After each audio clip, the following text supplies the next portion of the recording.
On enchaîne avec notre rendez-vous, fallait y penser. Au menu ce soir, des pierres qui ne roulent pas, mais qui ont un rôle particulier. Olivier Stéphane et Guillaume Bertrand nous en disent plus.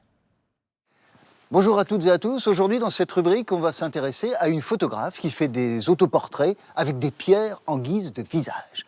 Fallait y penser, oui, mais pourquoi? Je fais des autoportraits avec des pierres devant mon visage, car en mettant les pierres devant mon visage, le spectateur qui me regarde imagine un visage dans la pierre.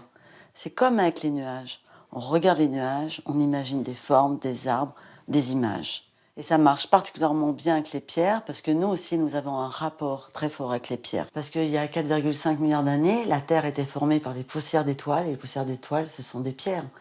C'est la pierre qui a créé la Terre. Et dans notre corps circulent de minuscules minéraux. Celle-ci, je l'ai trouvée dans un feu, dans les cendres. Là, on voit un œil, ici, une bouche, enfin un long visage.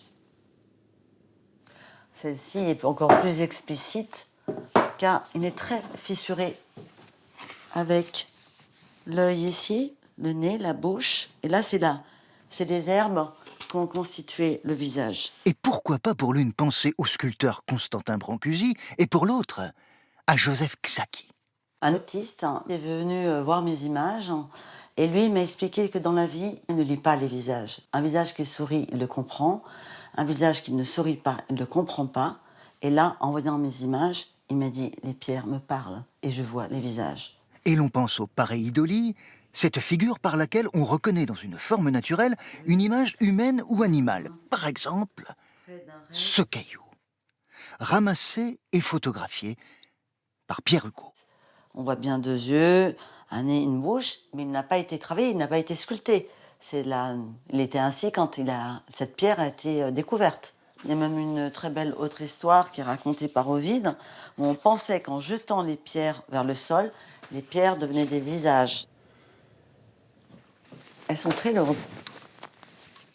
La manière dont je les porte, c'est très important, parce qu'elle est lourde, sauf que j'aimerais pas qu'on sente le poids de cette pierre, car j'aimerais qu'on sente plutôt le poids de l'imagination.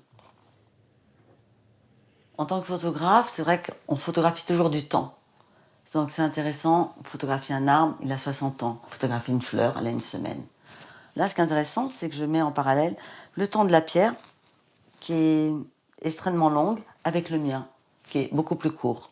Et je sens tout le temps cette temporalité, et elle me plaît, parce qu'elle me rappelle toujours l'origine. Et les mettre devant mon visage, c'est comme si je revenais à cette origine.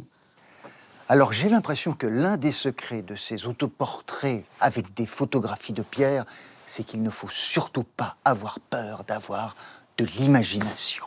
Ici, en dessous, une adresse pour qu'on puisse continuer à vous proposer des Fallait y penser. À bientôt.